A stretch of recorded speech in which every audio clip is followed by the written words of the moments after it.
안녕하세요. 육평교회 학생의 가스펠 프로젝트 6권 6과 말씀을 시작하겠습니다. 오늘은 오직 하나님만이 사는 집이라는 제목으로요. 이 성전 재건이 장애물을 만난 사건을 살펴보고 교훈을 함께 얻기를 원합니다. 성경 본문은 에스라 4장부터 6장입니다. 지난 시간에 우리는요, 예루살렘으로 귀환한 그 유다 백성들이 성전의 기초를 놓고 또 함께 즐거워했던 그런 모습을 살펴봤었습니다. 모든 것이 잘 되어갈 것 같은 그러한 분위기였어요. 이 왕의 전폭적인 지지를 얻고 있었고요. 아무런 어려움 없이 성전의 기초까지 놓았기 때문입니다. 성전 재건을 위해서 기초를 놓은 것은요, 아주 상징적으로 이제 모든 괴로운 일들이 다 끝나고 새로운 날을 기대할 수 있게 그렇게 했겠지만 사실 그렇지 않다라는 것이 4장에 와서 드러납니다.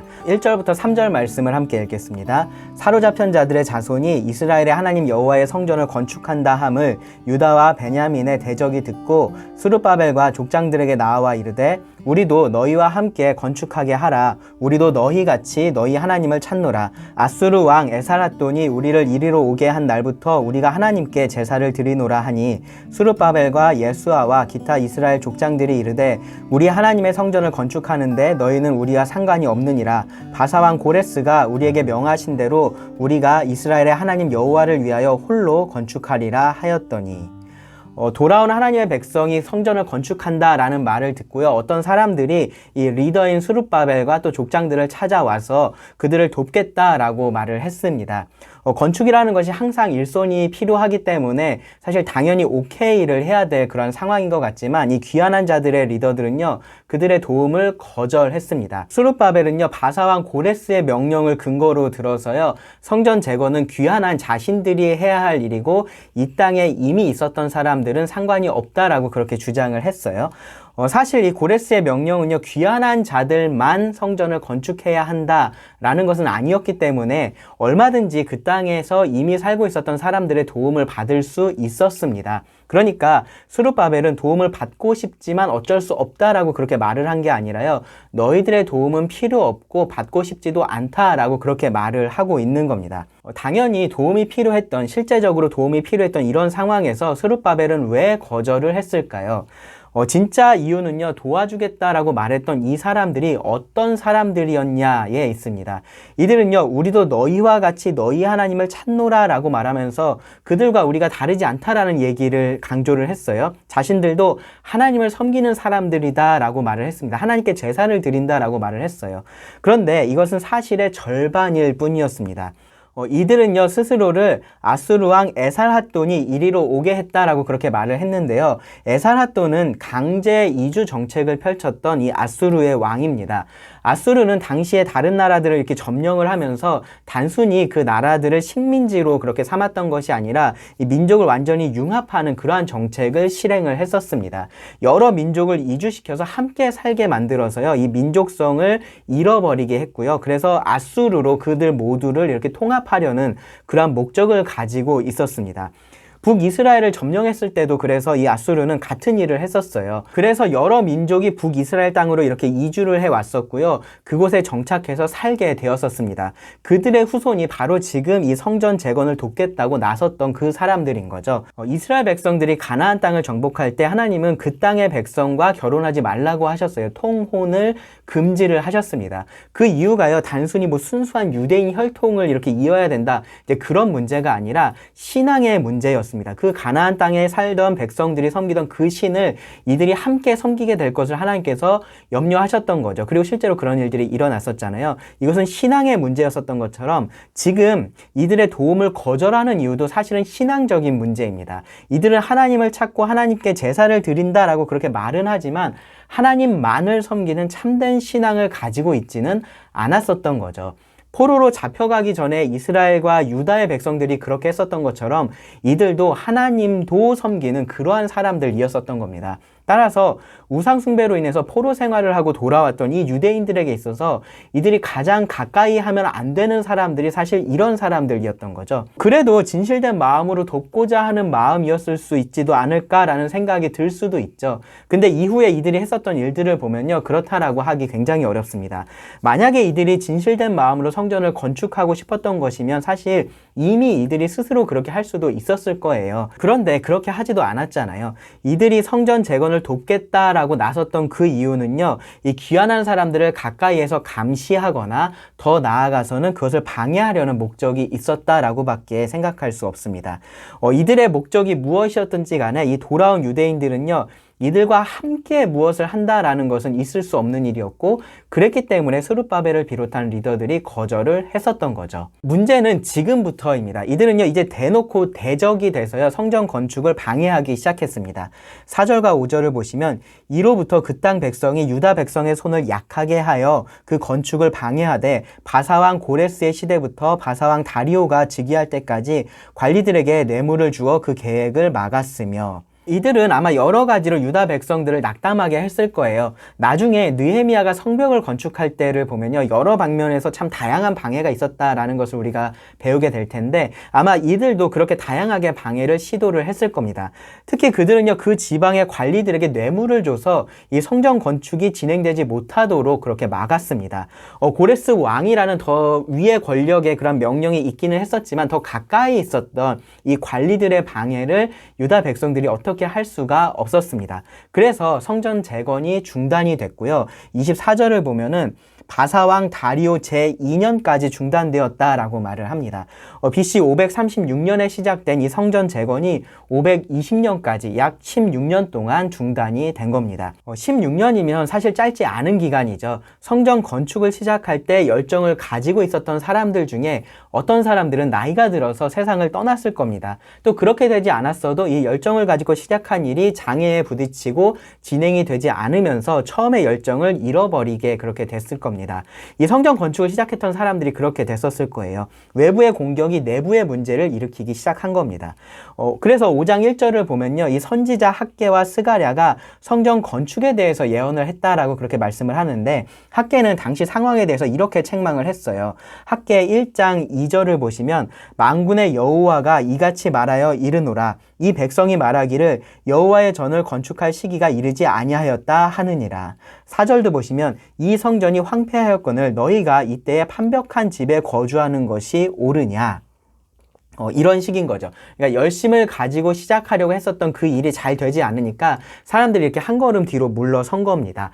그리고는요, 아직 때가 되지 않은 것 같아 라고 그렇게 말을 하면서 계속해서 성전 재건을 미루고 있었던 거죠. 그래서 하나님은 이 학개를 통해서 너희는 잘 꾸며진 집에 그렇게 거주하고 있는데 이 하나님의 성전은 기초만 놓여져 있는 이런 상황에서 어떻게 때가 되지 않았다라고 너희가 말할 수 있느냐라고 그렇게 책망을 하신 거죠. 스가랴를 통해서는 또 이렇게 말씀하셨어요. 스가랴 4장 9절에 보시면, 스룹바벨의 손이 이 성전의 기초를 놓았은즉 그의 손이 또한 그 일을 마치리라 하셨나니 만군의 여호와께서 나를 너희에게 보내신 줄을 네가 알리라 하셨느니라.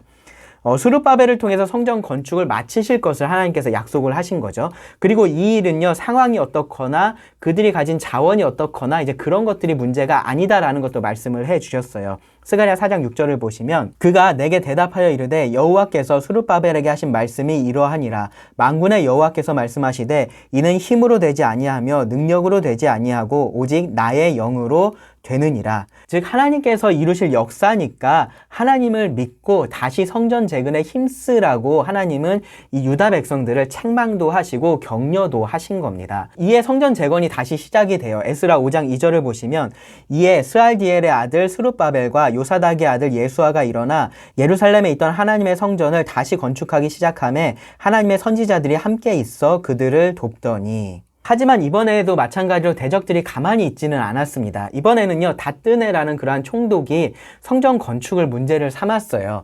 그런데 하나님의 보호하심으로 이 다뜨네는요, 그냥 무작정 무력 행사를 하고 이 성전 재건을 막고 그러기보다는 절차를 따른 것을 볼 수 있습니다. 그는 다리오 왕에게 편지를 보내서요, 정말로 유대인들의 이 성전 재건을 허락을 한 거냐, 그것을 확인을 했습니다. 그리고 그때까지 계속해서 성전 건축을 하게 그냥 내버려 뒀습니다. 이런 모습을 보면 하나님 하나님께서 이 스가랴를 통해서 말씀하셨던 것처럼 이 일이 결국은 하나님에게 달렸다라는 것을 우리가 알 수 있죠. 그러니까 처음부터 하나님은요, 방해하는 자들을 막으시고 성전 건축을 하도록 그렇게 하실 수도 있었어요. 근데 처음에는 그렇게 하지 않으셨던 거죠. 그런데 이번에는 이 방해를 하나님께서 막아주십니다. 그것뿐만이 아니라요, 이 다뜨네의 편지를 받은 다리오 왕은요, 이 사실을 확인해 보던 중에 이 고레스 왕의 조서를 발견하고 그 자신의 조서를 또 내리게 돼요. 그러면서 그는요, 먼저는 성전 건축을 방해하지 말라고 명령을 합니다. 6장 7절을 보시면 하나님의 성전 공사를 막지 말고 유다 총독과 장로들이 하나님의 이 성전을 제자리에 건축하게 하라. 그리고요, 여기에 더해서 그들을 재정적으로 도와줄 것을 명령을 해요. 8절에 보시면 내가 또 조서를 내려서 하나님의 이 성전을 건축함에 대하여 너희가 유다 사람의 장로들에게 행할 것을 알리노니 왕의 재산 곧 유브라데 강 건너편에서 거둔 세금 중에서 그 경비를 이 사람들에게 끊임없이 주어 그들로 멈추지 않게 하라. 또 여기에 더해서요, 이 성전 건축뿐만 아니라 제사에 필요한 것들도 공급할 것을 명했습니다. 9절에 보시면 또 그들이 필요로 하는 것 곧 하늘의 하나님께 드릴 번제의 숫송아지와 순양과 어린 양과 또 밀과 소금과 포도주와 기름을 예루살렘 제사장의 요구대로 어김없이 날마다 주어. 왕의 조서를 받은 다뜨네는요, 그대로 따랐고요. 그래서 이 성전 건축은 아주 순조롭게 진행이 돼서 다리오 왕 6년에 마무리가 됐습니다. 성전 건축을 시작한 지 20년 만의 일이었습니다. 귀환한 백성들은 성전을 봉헌하고 유월절을 지키면서 하나님을 예배했습니다. 그리고 이 말씀의 끝에는요, 이렇게 기록이 됐습니다. 에스라 6장 22절을 보시면 즐거움으로 이레 동안 무교절을 지켰으니 이는 여호와께서 그들을 즐겁게 하시고 또 아수르 왕의 마음을 그들에게로 돌려 이스라엘의 하나님이신 하나님의 성전 건축하는 손을 힘있게 하도록 하셨음이었더라. 즉 하나님께서 성전을 재건하는 그 모든 일에 주권적으로 관여하셨던 것입니다. 성전 재건에 참여한 자들은 비록 중간에 어려움을 겪었지만 이렇게 하나님께서 주신 즐거움을 누릴 수 있게 되었습니다. 오늘 우리가 함께 살펴본 이 성전 재건의 역사에서요, 우리가 특별히 주목할 만한 부분이 두 군데가 있습니다. 첫째는요, 이 귀환한 백성들이 대적들의 도움을 거절했던 부분이에요. 앞서 말씀드렸었던 것처럼 이들은 도움이 필요한 그런 상황에서 도움을 거절을 했습니다. 그리고 그 결과 성전 건축은 16년이라는 긴 기간 동안 멈추게 됐죠. 어쩌면 누군가는요, 애초에 이 도움을 거절한 것이 잘못이었다라고 그렇게 말을 할지도 몰라요. 결과가 좋지 않았으니까 그렇게 말할 수 있는 거죠. 일단 도움을 받고 이 우상 숭배하는 게 마음에 들지 않으면 나중에 그들을 쫓아내는 식으로 그렇게 했어도 됐지 않았냐, 이제 그렇게 주장할 수도 있습니다. 그런데요, 이전에 우리가 다니엘과 그 친구들의 이야기에서도 배웠었던 것처럼 이런 문제는요, 그렇게 결과를 생각하면서 지금 결정을 해야 되는 그러한 문제가 아니에요.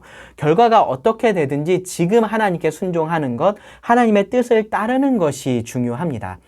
고린도 후서에서 바울은요, 너희는 믿지 않는 자와 멍에를 함께 매지 말라라고 그렇게 명령을 했어요. 여기 멍에를 함께 한다라는 그런 표현이 좀 익숙하지 않겠지만 이제 과거의 농경 사회를 배경으로 쓰는 관용적인 그런 표현입니다. 뭐 소나 낙이나 뭐 말 같은 그러한 짐승들의 힘을 빌려서 이 농사를 짓거나 할 때 이 코에는 굴레라는 것을 씌우고요, 등에는 멍에를 그렇게 매게 합니다. 굴레는 사람이 이렇게 그 짐승을 잘 컨트롤하기 위해서 하는 거고요, 멍에는 수레나 쟁기 같은 것을 이렇게 끌게 하려고 사용을 하는 겁니다. 두 마리를 사용할 때는 이 두 마리를 한 마리처럼 사용하기 위해서 각각의 멍에를 따로 매게 하는 게 아니라 하나의 멍에를 함께 매게 합니다. 바울은요, 이 모습을 보면서 믿는 자가 믿지 않는 자와 그런 식으로 함께 해서는 안 된다라고 말을 하는 거예요. 그러니까 믿는 자가 믿지 않는 사람하고 뭐 같은 자리에도 있어도 안 된다, 그런 의미가 아니라 이렇게 뜻을 합해서 함께 해야 하는 일을 그렇게 같이 하는 것은 옳지 않다 라고 말을 한 겁니다. 대표적으로 결혼을 생각해 볼 수 있을 거예요. 결혼은 두 남녀가 모든 면에서 하나 되는 그런 연합을 의미를 합니다. 그렇기 때문에 믿지 않는 사람과 믿는 사람이 결혼을 한다라는 것은 뜻이 합쳐질 수가 없잖아요. 연합이 될 수가 없습니다. 그래서 이러한 명령에 해당이 됩니다. 성전 재건의 지도자였던 스룹바벨은요, 그 땅의 백성에게 도움을 받는 것을 이런 상황으로 생각을 했었던 거예요. 그래서 실제적으로 결과가 어떻게 될지를 생각하면서 결정을 한 게 아닌 거죠. 이 사람들의 도움이 있으면 더 빨리 지을 수 있겠다, 뭐 그런 생각을 한 게 아니다라는 겁니다. 그냥 이 결정 자체가 말씀에 비추어서 옳은지 그른지를 판단을 한 겁니다. 세상에 살면서 우리는요, 지혜로운 선택을 해야 됩니다. 하지만 그 지혜로운 선택이라는 것은 하나님의 뜻 안에 있어야 됩니다. 때로 그 선택은요, 세상에서 볼 때는, 밖에서 볼 때는 어리석어 보일 수도 있는 거예요. 여기 유다 백성들의 선택이 사실 그렇게 보였을 겁니다. 그런데 결과에 관계없이 그것을 생각하지 않고 그 선택이 하나님의 뜻에 합한 것이라면 그 선택은요, 그 자체로서 옳은 선택이다 라고 우리가 생각을 해야 됩니다. 그리고 이런 옳은 선택을 할 때는요, 때로는 그래서 용기라는 것이 필요합니다. 하나님의 뜻을 아는 지혜는 그 뜻을 행할 수 있는 용기도 필요로 하는 겁니다. 이 교훈은요, 자연스럽게 다음 교훈으로 또 이어지는데요. 다음으로 우리가 주목할 부분은 이 성전 재건이 중단되었을 때 유다 백성들의 열정도 함께 멈췄던 그 부분입니다. 어떤 일을 시작할 때 사람들은 열정을 가지고 시작을 해요. 그리고 그 열정에는 기대라는 것이 있습니다. 문제는 그런 기대가 즉각적으로 눈에 보이게 그렇게 채워지지 않을 때 발생을 하죠. 이 유다 백성들이 그랬어요. 순조롭게 일이 그렇게 일사천리로 진행될 것만 같았던 이 성전 재건이 대적들의 반대로 멈춰섰을 때 그들은 이 성전을 재건하려는 노력을 계속하기보다는 자신들이 살고 있는 집으로 관심을 돌렸습니다. 결국은 하나님께서 그들을 책망하시고 격려하시고 그래서 이 성전 재건이 다시 시작이 되어야만 했었습니다. 어떤 일이요, 내가 생각하는 것만큼 잘 되지 않을 때가 분명히 있어요. 사실 그럴 때가 굉장히 많습니다. 그럴 때 너무 쉽게 그냥 이 일은 애초에 시작도 하지 말았어야 되는 그런 일이야, 뭐 지금은 때가 아닌가 봐, 그렇게 결론 내리지 말아야 돼요. 물론 그 일이 잘못된 일이라면, 하나님의 말씀에 비추었을 때 잘못된 일, 죄악된 일이라면요, 가능한 빨리 멈추는 것이 맞고요, 돌이켜야 되는 거죠. 근데 이제 지금 말하고 있는 것은 그런 잘못된 일, 죄악된 일이 아니라 하나님의 뜻 안에 있는 그러한 일들을 말을 하는 겁니다. 예를 들어서 가족 중에 믿지 않는 가족이 있다라고 한번 생각을 해봅시다. 뭐 혹은 친구가 있다라고 그렇게 생각을 해봐도 좋아요. 여러 차례 하나님에 대해서 말하고 예수님에 대해서도 얘기해주고 교회로 초청도 하고 하면서 내가 해볼 만한 것들을 다 해봤습니다. 그런데 여전히 관심도 전혀 없고 오히려 교회에 대해서 적대적일 수 있죠. 그럴 때 더 이상 어떻게 해야 될지도 모르겠고 그냥 포기하고 싶은 마음이 그렇게 들 수도 있습니다. 유다 백성들이 지금은 성전 지을 때가 아니야 라고 그렇게 생각하면서 이 성전 짓기를 그냥 중단해 버렸었던 것처럼 그렇게 지금은 때가 아닌가 봐, 뭐 그렇게 생각하면서 더 이상 복음 전하기를 멈추고 싶은 그런 마음이 들 때가 있을 겁니다. 성전을 짓는 것이 하나님의 뜻이었다면 계속해서 성전을 짓는 것도 하나님의 뜻입니다. 중간에 어려움이 있다라고 해서 그 하나님의 뜻이 바뀌지 않아요. 하나님의 뜻이 바뀌지 않는다면 우리가 순종하는 모습도 바뀌지 말아야 하는 겁니다. 하나님의 뜻을 행한다고 생각하고 하는 일에요, 어려움이 있을 수 있어요. 그런 어려움은요, 우리가 하나님의 뜻을 행하기를 멈춰라 라는 그러한 신호가 아니에요. 오히려 자신을 한번 점검해 보고 더 하나님을 의지하는 가운데 이러한 일들을 해라 라는 신호일 수 있습니다. 물론 여기 유다 백성들의 경우처럼 하나님의 뜻이 아주 분명하게 나에게 그렇게 드러나지는 않을 수도 있어요. 그런 경우들도 사실 많이 있습니다. 뭐 그런 일들에 우리가 항상 고집을 부려야 된다, 그런 말을 하는 건 아니에요. 분명한 하나님의 뜻에 대해서 하나님을 신뢰하고 용기 있게 그렇게 순종하라는 말입니다. 유다 백성들이 그렇게 했을 때요, 결국은 하나님께서 모든 것을 이루셨다라는 것을 알고 그들이 기뻐하면서 하나님을 예배할 수 있게 되었었습니다. 우리도 그렇게 순종하기를 멈추지 않고 이 하나님의 뜻을 행할 때 기뻐하면서 하나님을 예배할 수 있게 될 겁니다. 그럼 기도하고 말씀을 마치겠습니다. 하나님, 오늘은 성전을 재건하는 역사를 통해서 주권자이신 하나님께 순종한다는 것이 무엇을 의미하는지 배우게 됩니다. 우리에게 말씀을 통해 하나님의 뜻을 밝히 보여주시고 그 뜻에 순종하며 살 수 있는 용기를 주시기를 기도합니다. 우리 학생들이 속해 있는 모든 곳에서 그렇게 하나님을 예배하며 기뻐하는 삶을 살아갈 수 있도록 도와주시기를 구합니다. 들은 모든 말씀을 또 주님께 의지하며 예수님의 이름으로 기도합니다. 아멘.